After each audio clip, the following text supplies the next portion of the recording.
Hi soap fans, my name is Allie and today I am going to be making a batch of my homemade Genoa City soap. The fragrance and the design for this soap are both inspired by The Young and the Restless.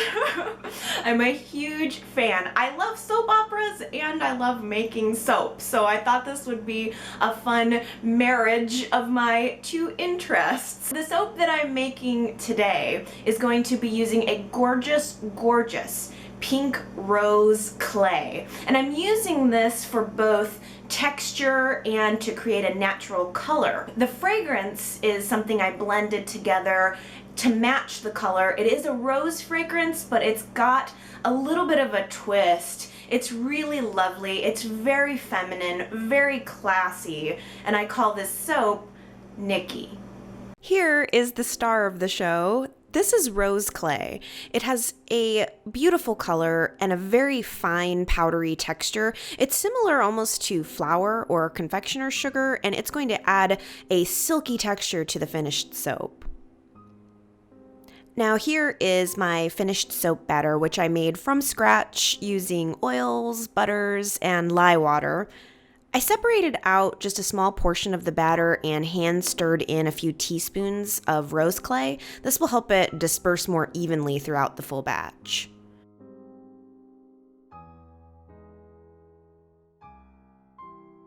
I chose this clay primarily because of the color, but look how smooth and creamy the texture has become already. I love it. I love the texture and the color. When I think of Nikki, I picture her wandering around the original ranch.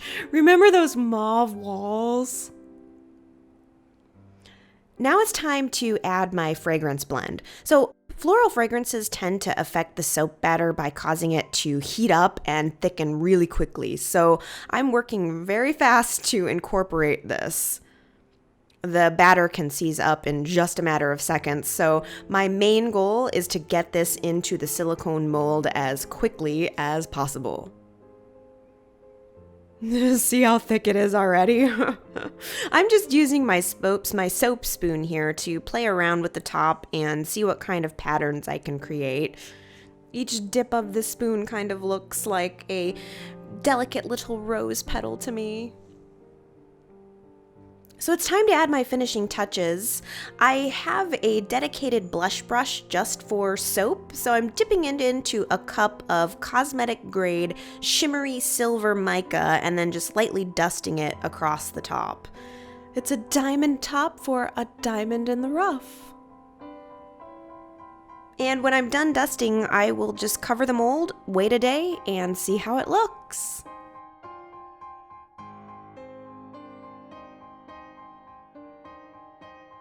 Okay, here is our finished Nikki soap, fresh out of the mold.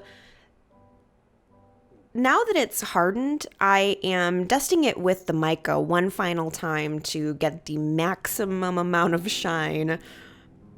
Unfortunately, most of the mica will wash off within the first few uses, but it makes a pretty presentation. Plus, Nikki deserves her makeup. I think this is a good opportunity to get the mica into all of the little ripples and folds. So I'm speeding up the video here so you can see how much more sparkly it gets.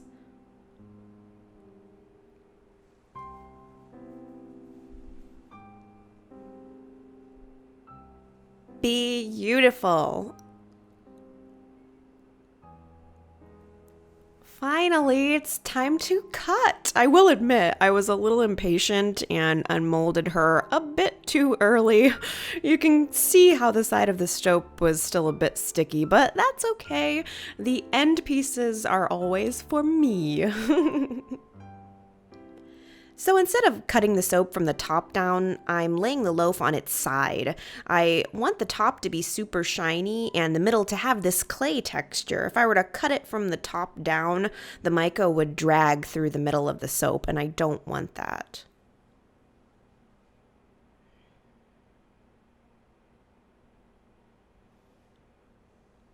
I'm really happy with the color, and I can already feel how silky the texture is.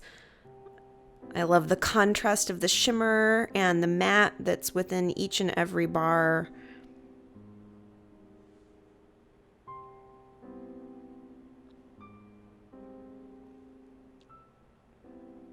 The clay is a little bit stickier than I expected. I'm having a bit of trouble getting it off the knife, but I will be cleaning these bars up and smoothing out all of the edges later.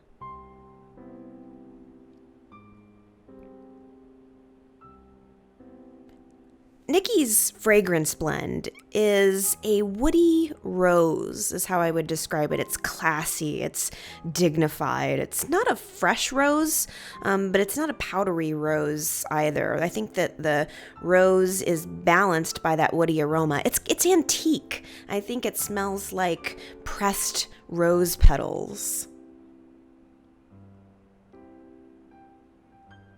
I actually made a whole nother video about the inspiration behind this soap, how I got the idea, plus why I chose the fragrance, the colors, and the design. And of course, I couldn't make a Nikki soap without making a Victor soap too. So if you've enjoyed this video, be sure to check out my channel to see Victor's soap too. You can kind of get a peek of him in the background there.